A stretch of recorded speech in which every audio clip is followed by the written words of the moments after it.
ආයිබෝවන්. අද අපි ඔබ සමග බෙදා ගන්නට යන්නේ මැද පෙරදිග ඇති වී තිබෙන තත්ත්වය කොහොමද ලෝකෙටම බලපාන්නේ කියලා. මේක විවිධ පැතිකඩ වලින් අපිට ගන්නට පුළුවන්.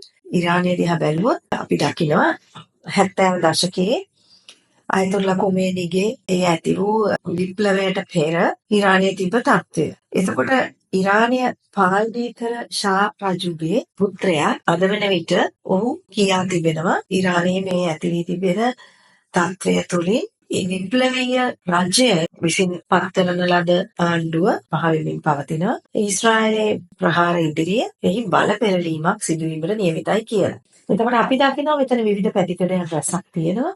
තව එකක් තමයි ඉරානය සතු න්‍යෂ්ටිකාවි මේ ලෝකයට බලපානවා මන්දයක් ඉරානය විසින් පෝෂණය කරන ලද විවිධ කණ්ඩායම් අපි කිව්වොත් හමාස් එහෙම නැත්නම් හූතිස් යෙමනේ හූතිස් එහෙමත් නැත්නම් ලෙබනනේ හිස්බුල්ලා මේ විවිධ කණ්ඩායම් පෝෂණය කරන්නේ ඉරානය විසින්.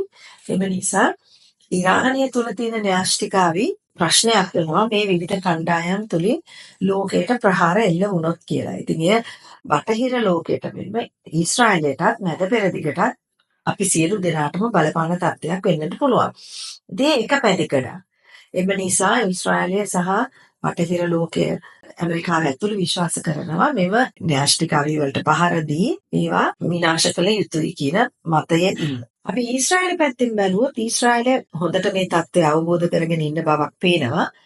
ඒ වගේම ඊශ්‍රායල විසින් පෝෂණය කරන ලද ඉරානය තුල සිටින ඊශ්‍රායල් ඔත්තුකරුවන් රැසක් මේ தත්ත්වයට ඍජුවම බලපාලා තියෙනවා.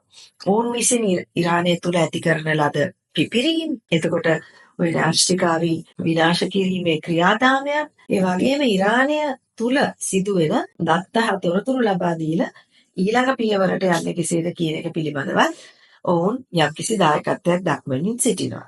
එතකොට අපි දකිනවා ඊශ්‍රායලයට පහර දුන්නට ඉරානය ඒ පහර දීම් ඉතා වැදගත් පහර දීම් ලෙස සලකන්නට බැරි බව ඊශ්‍රායලය කියා තිබෙනවා. එතකොට අපි දකින්නේ ඉරානයට සිදු කරන පහර දීම් ඊශ්‍රායලය දිගින් දිගටම කරගෙන යනවා. ඒවා නවත්වන භාවයක් පේන්නේ නැහැ. ඔවුන් සති දෙකක පමණ ප්‍රහාර සැලසුම් කරලා තියෙනවා කියලා ආරංචි වෙනවා. නමුත් මෙතන දකින්න වැදගත් දේ තමයි අනිත් මැද පෙරදිග රටවල් මේකට සම්බන්ධ වෙන්නේ නැති බවක් පේනවා. ඔවුන්ට මේකට සම්බන්ධ වෙන්න අවශ්‍ය නැත්තේ ඔවුනොත් යම්කිසි මට්ටමකට මේ ඉරානයට පහර දීම ගැන සෑහීමකටපත් වෙනවා. මොකද ඔවුන් එය දකිනවා එය තුලින් මේ විවිධ කණ්ඩායම් පෝෂණය කරන ඉරානයට ඒ කණ්ඩායම් පෝෂණය කිරීම නවත්තා ගනී කියන දැක්ම තිබෙන බවක් අපිට පේනවා.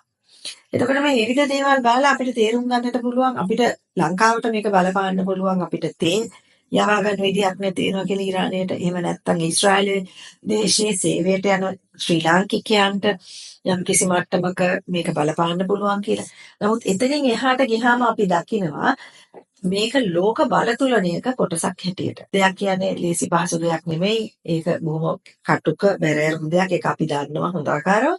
නමුත් අපිට මේ සඳහා අපිට කියන්නට තියෙන්නේ අපි සිතා බලන්නට අවශ්‍යයි මේක දිගුකාලීන තත්ත්වයකටපත් වුණොත් මේන් මොනවාද ඇති විය හැකි බලපෑම් කියලා. ඉතින් අද දවසට අපි ඒ ඔබට ඉදිරිපත් කරනවා. අපි ස්තුතිවන්ත වෙනවා ඔබත් සමග එක්ුණාට. ව්‍යාපාර.lk පොඩ්කාස්ට් එක සමග රැඳී සිටින්න අයිබෝවන්.